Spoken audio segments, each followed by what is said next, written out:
네, 오늘도 시장을 이해하는 주제 알아보도록 하겠습니다. 확인해 보시죠.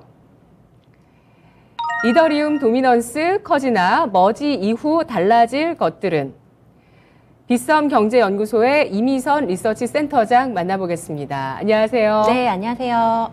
네, 잘 지내셨죠, 센터장님? 네, 잘 지냈습니다. 네, 이미선 센터장님은 참고로 전 하나금융투자 채권 담당 애널리스트였습니다. 네, 채권 맞습니다. 시장에서 네. 위험 자산 시장으로 옮겨가신 분이어서 네. 더 또 광범위한 그 식견이 있을 거라고 생각이 듭니다. 오늘도 시장에 대한 의견 한번 들어볼게요. 오늘은 뭐 위험 자산 중에 최고의 위험 자산 시장이라고 볼 수 있는 가상 자산 시장의 이더리움의 큰 이벤트에 대해서 알아보도록 할 텐데요. 네. 먼저 이 제목에서 봤듯이 머지 이후에 달라질 것들은 이었거든요. 네. 머지란 게 뭔지 네. 이더리움의 업그레이드라고 하더라고요. 네. 이게 왜 중요한지 네. 알아볼까요? 네. 지금 이더리움은 비트코인하고 마찬가지로 현재는 이제 그 이더리움 네트워크 안에서 벌어지는 어떤 거래에 대해서 그것을 증명해주고 그것을 블록에 담는 이제 이 역할을 하는 사람에게 보상을 이제 이더리움을 이제 주는 이런 방식이었고요. 근데 이번에 머지를 통해서는 이런 작업 증명 방식이 아니라 지분 증명 방식으로 바뀌게 됩니다. 그러니까 비트코인도 지금 이더리움도 둘 다 작업 증명 방식을 통해서 이제 보상을 해줬어요. 네. 그래서 우리가 이것을 채굴이라고 불렀고요. 예. 그러니까 채굴을 하기 위해서는 이제 어떤 컴퓨팅 파워가 필요하기 때문에 이제 컴퓨터를 사서 그 안에서 이제 계속 컴퓨터를 돌리면서 이제 그 어떤 블록을 생성할 수 있는 기회를 경쟁적으로 얻기 위해서 이렇게 이제 운영이 됐던 방식인데요.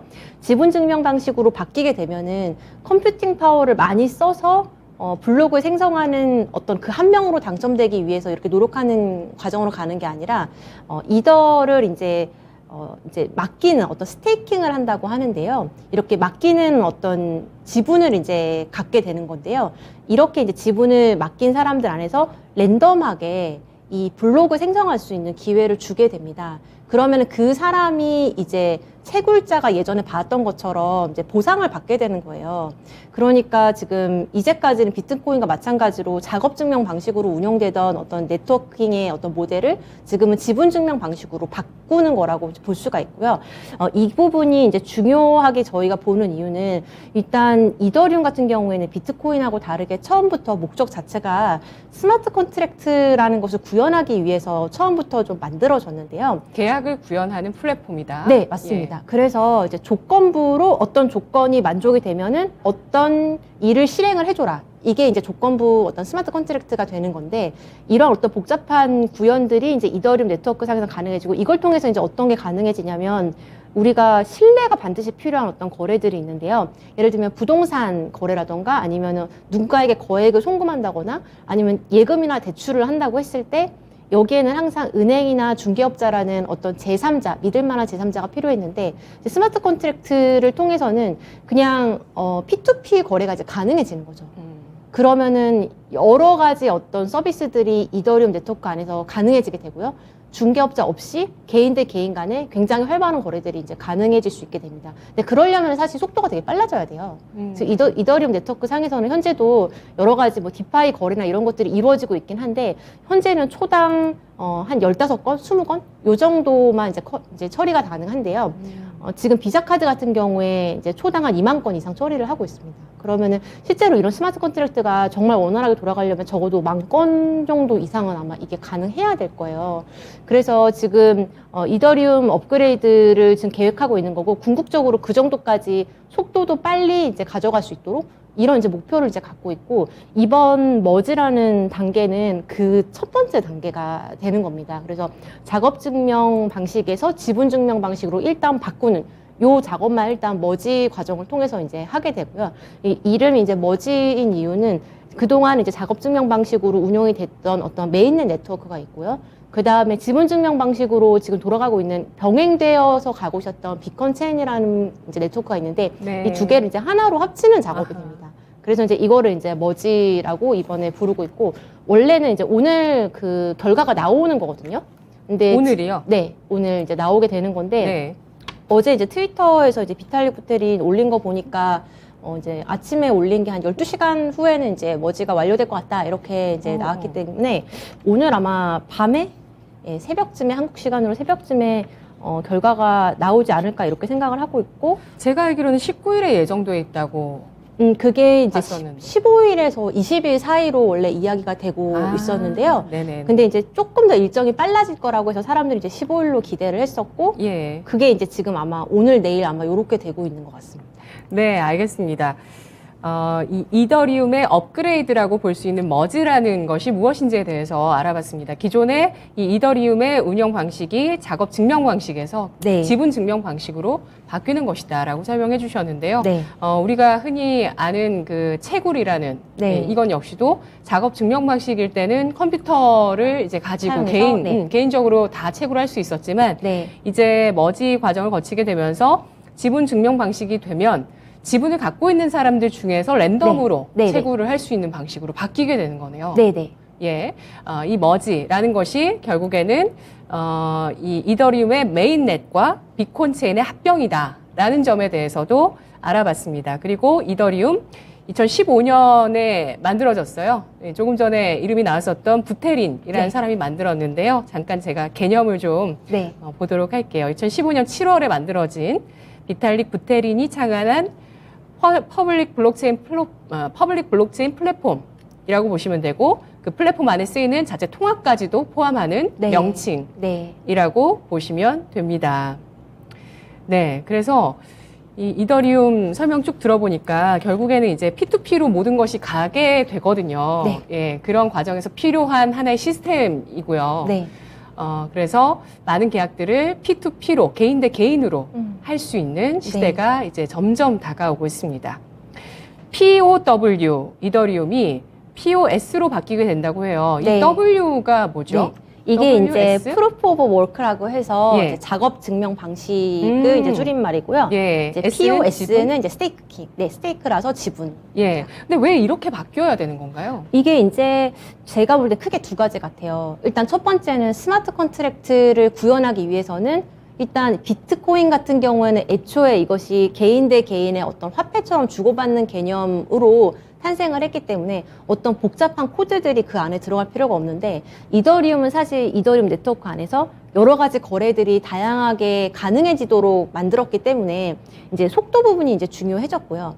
지금 속도만으로는 이제 여러 가지 거래를 처리하는 데는 많은 불편함들도 있고, 그 다음에 가스비라고 얘기하는 수수료라는 부분도 굉장히 비쌉니다. 네. 그래서 이런 여러 가지 이제 느린 부분, 비싼 수수료, 네. 이런 것들을 전반적으로 이제 해결하기 위해서 POW에서 POS로 바꾼 측면이 첫 번째가 있는 것 같아요. 왜냐하면은 일단 POW를 하게 되면 사실 간단한 거래만 한 번 하는데도 이제 컴퓨팅 파워가 상당히 많이 들어가게 되고, 그리고 또 경쟁적으로 어떤 그 블록 생성자가 되기 위해서 여러 컴퓨터들이 다 경쟁적으로 이제 들어가다 보니까 그 안에 이제 들어가는 이제 에너지 소모가 필요하고, 근데 POS 같은 경우에는 아까 말씀드린 것처럼 랜덤하게 그 한 명의 결정이 되는 방식이기 때문에 훨씬 에너지 효율적인 측면이 이제 있고요. 두 번째는 이 부분에 대해서 사실 비트코인 진영에서는 이 에너지 효율성이라는 부분에 대해서 좀 반박하는 분들도 있어요. 왜냐면 이제 이게 비트코인이 이제 쓰는 어떤 컴퓨팅 파워라는 부분이 전 세계에서 사용하는 에너지 사용량의 0.1%가 조금 안 되거든요. 그럼 이거를 그래도 많다라고 말할 수도 있고, 근데 문제가 될 정도는 아니라고 말할 수도 있고, 이제 그런 부분인 것 같아요. 그래서 이제 이게 실제로 POS로 전환을 하는 게 정말로 이제 에너지 때문에 문제가 있냐, 이제 이런 부분에서는 사실 이견이 좀 있긴 한 것 같아요. 그런데 제 생각에는 일단 전 세계적으로 ESG라는 슬로건을 걸고 나가고 있는 방향인 건 맞는 것 같고, 예, 그리고 이제 세계 리더들이 이제 모여서 우리가 어떤 방향으로 중장기적으로 나가자, 뭐 이런 것도 이제 많이 정하면서 나가는데, 이제 세계 경제 포럼 이런 데서도 이제 ESG라는 거 사실 슬로건을 걸었고, 그 다음에는 뭐 기업, 국가, 개인 이렇게 밑으로 내려오면서 그 정책에 맞게 사실 움직이게 되는 부분들이 있잖아요. 그런 분위기 속에서 사실상 에너지 효율성이라던가 환경적으로 어떤 유리한 것들을 좀 더 선호하는 분위기로 이제 가는 이런 부분들도 사실 이더리움에 영향을 준 게 아닌가라는 생각이 들어요. 그래서 POS로 바꾼 거에 있어서는 일단 속도가 좀 빠르게 처리가 돼야 되는 부분, 그리고 두 번째로 이제 에너지 효율성이라는 부분을 좀 더 개선을 하자. 뭐 이런 두 가지 의견이 좀 있는 것 같습니다. 네. 그래도 속도가 빨라지는 건 명백히 사실이죠. 그렇죠. 예. 예. 그것만으로도 더 사용할 수 있는 사람들이 늘어날 수 있는 배경이 네, 될 맞습니다. 수밖에 없을 것 같아요. 네, 네. 그러니까 이 이더리움이라는 그 블록체인의 플랫폼이 좀 더 범용화될 수 있는 계기가 될 수도 맞아요. 있는 네. 상황인데요. 네, 네. 그리고 또 이더리움 가격에도 이 이벤트가 과연 어떤 영향을 주게 될까 이것도 주목을 해봐야 될 텐데 네. 센터장님이 보시기에 이더리움의 머지 이후에 가장 중요한 변화는 뭐라고 생각하시나요? 네. 일단 투자자 측면에서는 공급이 줄어드는 이슈가 제일 중요할 것 같아요. 네. 그러니까 머지라는 이 이벤트 이전에는 이제 작업 증명을 통해서 이제 보상을 이더로 해줬기 때문에 이제 이더 공급이 기본적으로 그때 생기는 거죠. 예, 그래서 그때마다 이제 생겼고, 근데 지금 지분 증명으로 가게 되면 예. 작업 증명을 통해서 보상으로 제공되던 이더리움의 공급은 없어지게 되거든요. 그러면 일단 지금 현재 이더리움 공급되는 양 중에서 이 작업 증명을 통해서 공급되는 게 90% 정도가 됩니다. 일단 그 부분이 없어지는 거기 때문에 머지 이전 대비해서 이더가 공급되는 신규 공급량의 90%가 감소하게 되는 효과가 있습니다. 그러니까 주식으로 보면은 주식 발행이 많아질 때는 네. 사실 주가가 좀 하락하고. 하락 압력을 받고 네. 뭐 주식 발행이 적어지거나 아니면 주식 수가 적어지면 주가가 상승하는 요인이 되기도 하잖아요. 네. 그런 원리라고 보면 될까요? 네, 비슷하게 수급 측면에서는 분명히 이거는 이제 강세 제로라고 생각을 하고 있어요. 예. 그리고 이게 공급이 줄어드는 이슈뿐만이 아니라 네. 이제 수수료가 소각되는 부분이 있는데, 그게 어떤 영향이 있을까요? 네, 이더리움 수수료 소각은 2021년에 이제 결정이 된 거고요.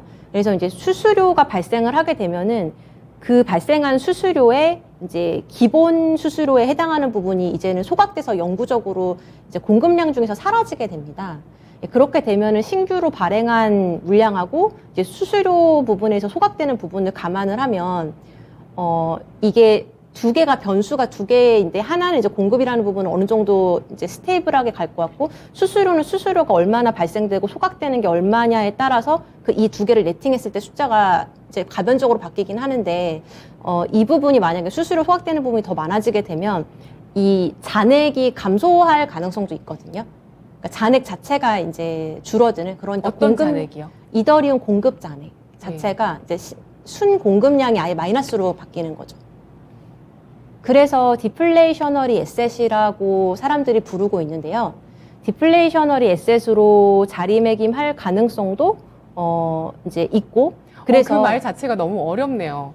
디플레이셔너리 네. 에셋이라는 게 이제 반대로 인플레이셔너리 에셋 같은 경우에는 이제 발행을 이제 계속 많이 한다는 의미가 있고요. 예. 발행이 많아지면 아무래도 이제 물량이 늘어남으로 인해서 이제 가격이 떨어지는 이런 효과가 있고, 디플레이셔너리 에셋이라고 하면은 이제 공급이 이제 잔액 자체가 이제 감소하는, 그러니까 예를 들면 이더리움이 지금 1000개가 있었는데 내년이 되면은 990개가 되고 그 다음에 980개가 되고 이렇게 되는 거예요. 그럼 사실 희소성이라는 부분이 생기게 되잖아요. 예, 그래서 그런 측면에서도 투자자들은 좀 주목을 하고 있고, 이 부분이 이제 투자자 측면에서는 중요한 변화라고 그렇게 생각이 되고요. 그 다음에 두 번째는 업그레이드가 성공을 이번에 머지가 잘 순항을 하게 되면 이제 앞으로 남아있는 추가적인 어떤 업데이트들 뭐 이런 것들에 대해서 사람들이 좀 더 기대감을 가질 수도 있다고 생각이 됩니다. 그리고 궁극적으로 이 업데이트가 다 마무리가 되고 나면 이제 다양한 스마트 컨트랙트들 뭐 네. 중개자 없이 부동산 거래를 하고 예. 뭐 대출이나 예금 뭐 디지털 어떤 자산을 거래한다던가 이런 것들이 본격적으로 가능해지는 계기가 될 것 같고요. 그 다음에 그 기관 투자자들도 그 관심을 갖게 되는 기회가 될 것 같습니다.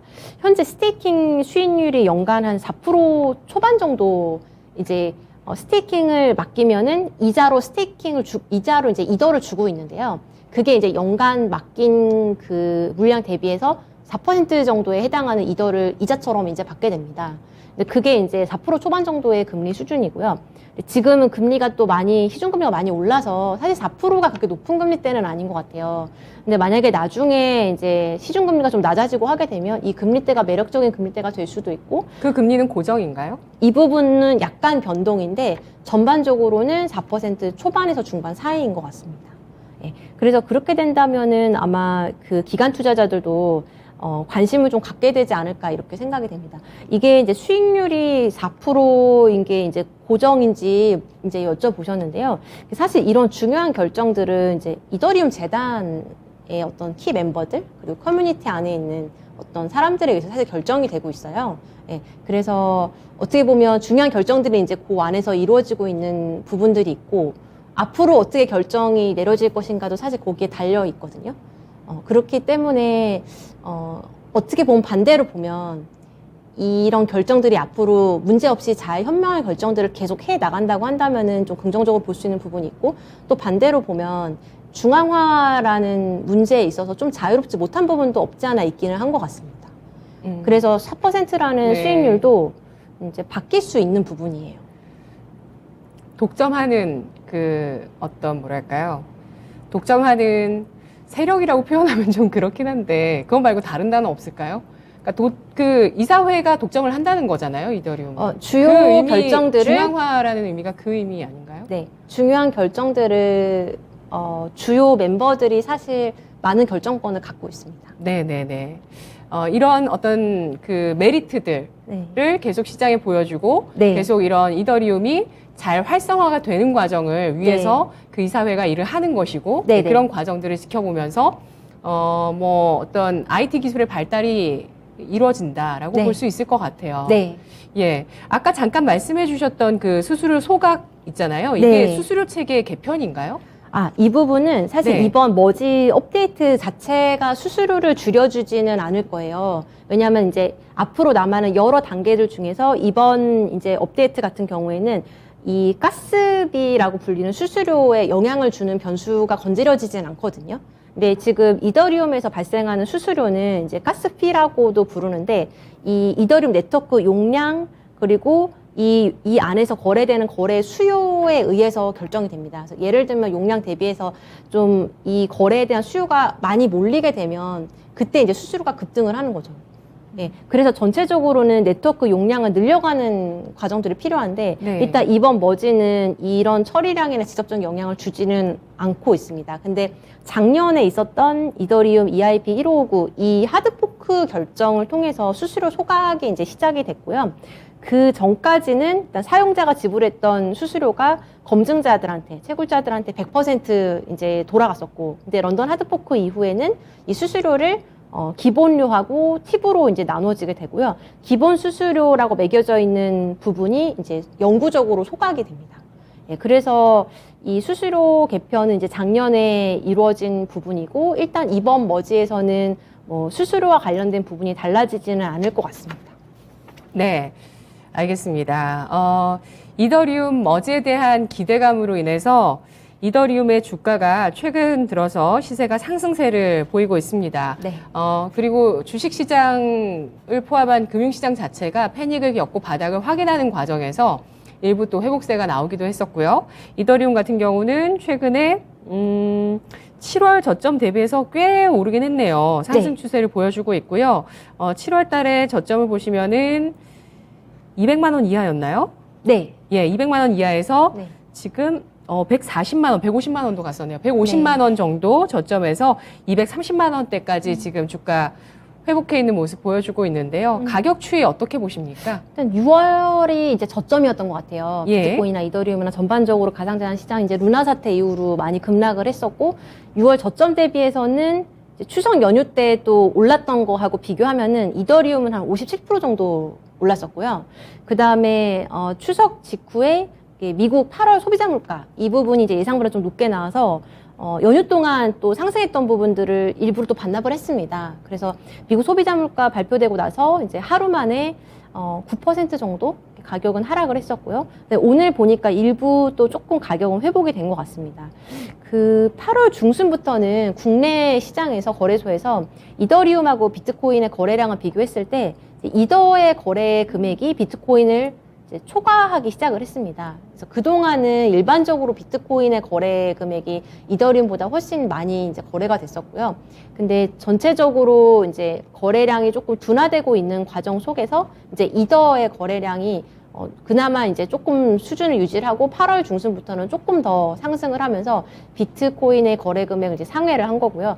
일단 그만큼 국내 시장에서 투자자들이 이제 이더리움 머지에 대한 이벤트에 대한 기대를 많이 갖고 있기 때문에 네. 더 많이 거래되는 이런 거래대금 증가로 그 관심이 반영되고 있는 걸로 그렇게 생각이 됩니다. 네, 이더리움의 거래 대금이 비트코인을 역전하는 현상까지도 나올 정도로 이더리움의 머지에 대한 기대감이 시장에 존재하고 있는 상황입니다. 저도 궁금했던 부분인데 하늘무사님께서 우리 네. 채팅창에서 의문을 제기해 주셨거든요. 저는 네. 궁금했던 게 아까 그 말씀해 주신 센터장님 그런 스마트 컨트랙트 네. 그러니까 뭐 디지털 자산을 거래하고 중개자 없이 부동산을 거래하는 게 과연 현실에서 언제쯤 네. 나올까? 가능해질지. 언제쯤 네. 가능해질까라는 네, 네. 생각이 들어요. 네.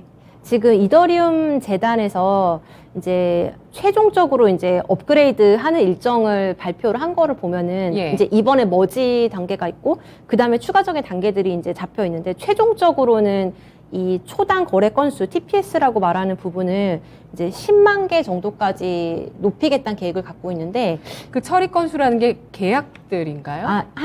이제 한 개의 트랜잭션이라고 보시면 됩니다. 이더리움을 한 번 더 보내는 네, 아주 단순한 이 거래 한 번. 예. 네, 그것을 이제 트랜잭션 하나를 이제 한 건으로 봤을 때 초당 이제 10만 개까지 처리를 하겠다라는 게 이제 이더리움 2.0에서의 목표인데 이제 그렇게까지 완성이 되기 위해서는 제 생각에 2년 정도는 더 걸리지 않을까 싶어요. 그러니까 2023년 이후 정도? 2024년 그 정도가 됐을 때 가능성이 있을 걸로 생각이 됩니다. 지금 이제 보시는 단계들 중에서 이제 머지 단계를 지나고 나면은 이제 한 4개 정도 단계가 또 남아 있게 되거든요. 예, 그래서 요 부분들이 최종적으로 문제가 없이 다 순항을 하게 되고 마지막 단계까지 마무리가 됐을 때가 아마 그런 어떤 스마트 컨트랙트들이 다양하게 가능해지는 시기가 되지 않을까라고 생각을 합니다. 네. 진짜 현실에서 스마트 컨트랙트를 이더리움을 통해서 네. 하는 시기가 앞으로 2년 후쯤에는 가능할 거라고 예상하시는 거네요. 네. 예, 우리 채팅창의 의견은 뭐였냐면 비트코인이든 이더리움이든 코인들이 희망찬 얘기들이 많이 나왔지만 지금까지 달라진 것이 전혀 없지 않나요? 초창기와 비교해서 나름 긴 시간이 지났는데 사용 영역의 확대는 전혀 없어 보이는데 이 점이 코인들의 전반적인 단점, 리스크가 아닐까요? 라고 하셨거든요. 네. 사실 지금 비트코인이나 이더리움이나 둘 다 전체 어떤 생애 주기 안에서 이 두 개가 어디쯤 위치해 있는지 생각해 보면 예. 일단 비트코인은 나이로 치면 13살. 그쵸. 13년 됐고 이더리움은 2015년이니까 더 어린 거잖아요. 그러니까 정말 극초기라고 생각해요, 지금이. 그러니까 이제 발전이 이제 있었냐 없었냐 했을 때 있었지만 사실 지금 너무나 그 수준은 미미하다고 사실 볼 수 있는 거죠. 그렇게 말씀하실 수도 있을 만큼 사실 지금은 실제로 실생활에서 뭔가 이용될 정도까지 올라오지 못한 건 사실이에요. 근데 이 부분이 이제 비트코인에 대해서 조금 더 비판의 수위가 조금 더 있는 건 맞는 것 같아요. 왜냐하면 비트코인 네트워크, 블록체인 네트워크 상에서는 어떤 거래들이 지금 그렇게 가능할 걸로 기대되진 않거든요. 왜냐하면 비트코인에 대해서는 의도적으로 사람들이 그 비트코인 블록체인을 통해서 이런 걸 저런 걸 하자 이렇게 가기보다는 이것을 그냥 그 코드를 크게 바꾸지 않고 정말로 어떤 P2P의 어떤 거래 수단으로 사용하고자 하는 의도와 목적이 사실 조금 더 큰 것 같고요. 근데 이더리움 같은 경우에는 지금 조금씩 변화의 부분들은 있다고 생각이 됩니다. 그래서 전체적으로 보면은 그래서 지금 우리 손앞에 잡히는 서비스가 뭐냐라고 말했을 때는 아직 없는 게 사실이에요. 근데 이제 그게 이제 눈에 보일 정도로 가셔야 되기까지는 이 바다 밑에 수면에서 이루어지는 작업들이 이제 계속 누적이 돼야 되는 거죠. 근데 지금은 그 누적의 단계에서 정말 극초기라고 생각을 합니다. 예. 그래서 지금 이제 머지라는 단계로 갔고 그 다음에 이제 하게 되는 것들이 그 다음 단계에서는 이제 썰지라는 단계로 가게 되는데 이건 그냥 뭐 이름을 붙인 거예요. 이름 붙인 거고 이렇게 가게 되면 이제 샤드 체인이란 걸 도입을 하게 되고요. 이때부터가 아마 제 생각에는 조금 더 본격적으로 처리할 수 있는 거래 건수들이 좀 많아지는 단계가 될 것 같아요. 그러니까 최종적으로 10만 TPS 도달할 때까지 그 중간 과정에서라도 이게 지금은 뭐 20 TPS밖에 안 되지만 이게 뭐 1000, 뭐 5000, 10,000 이렇게 이제 올라가는 부분들이 아마 확인이 될 것 같거든요. 그러면 이제 그러한 과정을 통해서 이것이 조금씩 개발이 되고 있다라는 건 아마 저희가 확인이 되지 않을까라는 생각이 듭니다. 네. 우리가 스마트폰이 생겨나면서 앱스토어에서 어플을 다운로드 받아서 그 안에서 다양한 그 플랫폼 안에서 작업들을 하고 그러면서 진짜 뭐 이제는 개인이 뭐 유통사업도 하고 그렇잖아요. 네. 스마트 스토어도 만들고 네. 아마존 셀러가 돼서 해외 쪽으로 물건을 판매하기도 하고 네. 이렇게 변화가 나왔는데 이더리움을 통해서 또 지금의 어떤 중앙화 있는 계약 시스템들이 네. 어떻게 또 P2P로 전환을 하게 될지 네. 곧 우리가 현실로 볼 수 있을 거라고 음. 센터장님이 예상해 주셨으니까 네. 내년에는 또 다른 체감으로 다가올까 네. 싶은 생각도 듭니다. 네. 이더리움 가격에 부정적인 영향을 줄 리스크는 없을까요? 일단 오늘 새벽 또는 내일 발표될 걸로 예상이 되는 이 머지 결과에 따라서 좀 달라질 수 있을 것 같은데 그러면 현재는 주가 움직임을 잘 봐야 되나요? 이더리움의 어, 시세 움직임. 머지 업데이트 결과가 네. 이제 이게 사실 네트워크를 이렇게 두 개로 병합을 하는 작업 자체가 사실 쉬운 작업은 아니기 때문에 그것을 하는 과정 속에서 어떤 해커들의 공격도 있을 수 있고요. 그다음에 그 네트워크에 훼손이 발생할 수도 있거든요. 그래서 그런 문제들이 사실 발생을 하면은 지금 이더리움이 이제 머지 단계로 갈 거라는 기대를 통해서 올랐던 부분이 좀 반락할 가능성도 있다고 생각이 됩니다. 근데 이게 되게 기술적인 부분이라서 이게 정말 문제없이 이번에 딱 완료가 될지 아니면 어떤 문제가 발생을 해서 이 단계가 좀 지연이 될지는 이제 조금 봐야 될 것 같아요. 네, 그래서 오늘, 내일 중에 아마 그 결과가 나오지 않을까 생각이 되고요. 만약에 이 부분에서 좀 문제가 생긴다고 한다면은 일단 이더리움의 어떤 가격 전망에 있어서 사람들이 이제 이더리움 머지가 끝난 다음에 가격이 하락할 거라고 생각을 해서 풋옵션 사놨던 사람들도 지금 많이 있거든요.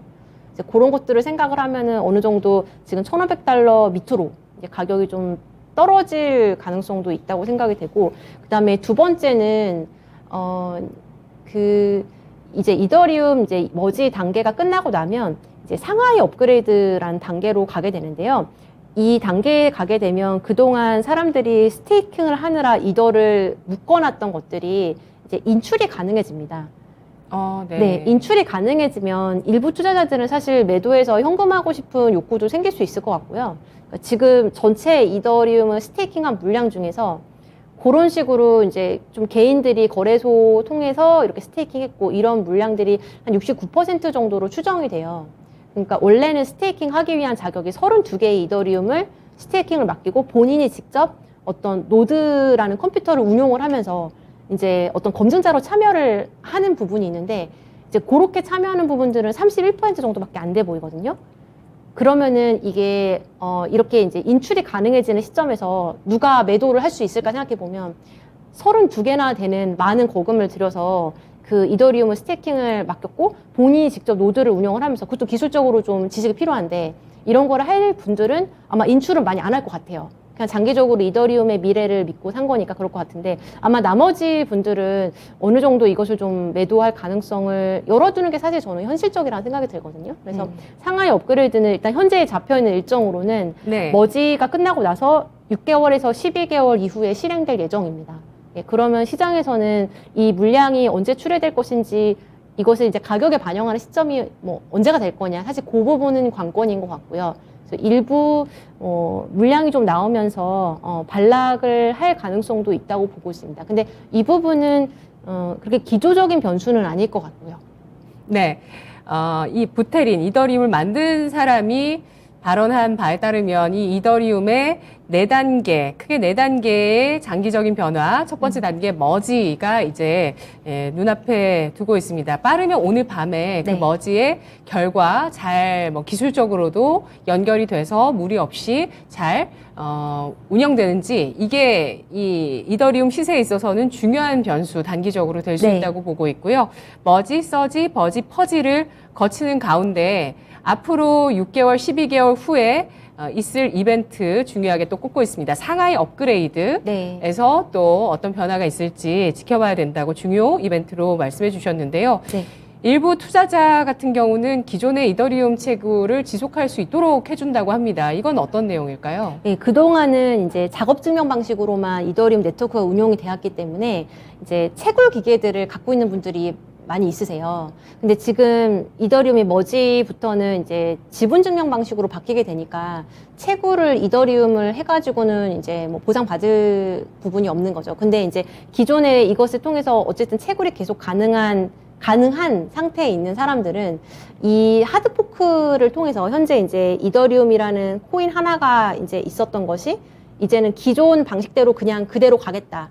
기존의 방식대로 작업 증명 방식으로 우리는 고수하면서 가겠다라고 하는 파로 갈라지게 되고 거의 대부분은 이제 지분 증명 방식으로 바뀐 쪽으로 다 넘어가게 됩니다. 그러면 지금 두 개의 코인으로 나눠지게 되는 거거든요. 그래서 이렇게 두 개로 나눠지는 부분이 포크가 갈라진 거랑 비슷하다고 해서 우리가 하드 포크라고 이야기를 하고요. 기존 방식을 그냥 유지하게 되는 쪽이 이제 ETHW라는 코드의 이제 코인을 이제 채굴을 하면서 그대로 이것을 이제 운용을 하게 됩니다. 그리고 지금 이더를 보유하고 있는 분들은 이제 머지 이후에 이 부분을 이제 에어드랍을 이제 받게 되는 이제 그 두 가지를 이제 같이 보유하게 되고요. 코인 시장에서는 이 두 가지 코인이 이제 같이 공존하는 상태로 가게 됩니다. 네, 알겠습니다. 그에 따른 어떤 부정적인 영향 시장에 있을까요? 그렇게 영향 크지 않을 것 같아요. 왜냐하면 대부분의 어떤 거래소라던가 대부분의 어떤 이 시장 안에 참여하고 있는 플레이어들은 이번에 이더리움이 이제 지분 증명 방식, POS 방식으로 바꾸는 거에 대해서 거의 대부분 동의하고 있거든요. 그래서 새로 바뀌게 된 방식의 이더리움이 아마 지배적인 영향력을 갖게 될 걸로 예상을 하고요. 그 다음에 그 기존에 있었던 어떤 ETHW라고 하는 그냥 하드포크에서 기존의 방식을 고수하고 있는 코인은 아마 작은 어떤 스테이터스를 그냥 유지한 채로 시장에 존재해 나갈 걸로 그렇게 생각이 됩니다. 네, 이제 마지막 질문인데요. 그런데 채팅창의 의견을 봐도 저도 공감되는 부분도 있습니다. 루나 사태 얘기하시는 분도 계세요. 그래서 네. 이런 어떤 가상 자산이라든지 코인 자체의 불안정성, 네. 이것에 대해서 우려하시는 분도 계시고, 지금이 아무래도 금리 인상기다 보니까 네네. 변동성이 크다는 점, 그리고 지금 눌려 있잖아요, 확실히. 네. 위험 자산이다 보니까 금리 인상기에 사실 제일 못난이 자산이라고 볼 수 있는 쪽이 네네. 가상 자산인데, 네. 이 이더리움이 또 중대한 변화, 어떤 수급적인 면에서도 큰 변화를 앞두고 있는 상황에서 마지막 질문으로 가름해 보도록 하겠습니다. 네. 네, 오늘의 주제가 이더리움 도미넌스 커지나라는 거거든요. 도미넌스라는 게 전체 시가총액 비중을 이야기합니다. 네. 자, 그러면 여기에서 한 단계 더 나아가서 이더리움의 시가총액이 비트코인을 뛰어넘을 수 있을까요? 네. 지금 이더리움 시총이 비트코인 시총 절반 정도 되거든요. 그래서 2천억 달러고, 4천억 달러, 2천억 달러 이렇게 되는데, 네. 지금 이더리움이 뛰어넘으려면 일단 이더리움 가격 2배가 되는 와중에 비트코인 가격이 전혀 안 움직이면 이제 시총을 뛰어넘는 이제 단계로 가게 됩니다. 그래서 이더리움에 대한 미래를 긍정적으로 보는 분들은 이더리움 네트워크 상에서 다양하게 생성될 어떤 앱과 스마트 컨트랙트 서비스들, 그 이더리움 네트워크 생태계의 잠재적인 성장 가능성, 이런 부분에 사실 주목을 하면서 비트코인 시총을 넘어설 거다라는 예상을 하는 분들도 계신데, 제가 생각할 때는 이더하고 비트코인의 쓰임새가 좀 다르기 때문에 각각의 성장성을 반영을 하게 될 걸로 예상을 합니다. 예를 들면 비트코인 같은 경우에는 이미 개발도상국 같은 경우에는 자기네 자국 통화가 있는데도 불구하고 비트코인으로 임금을 받기를 원한다거나 이런 사람들도 있고, 그다음에 이용자도 조금씩 늘어나고 있는 그런 상황이거든요.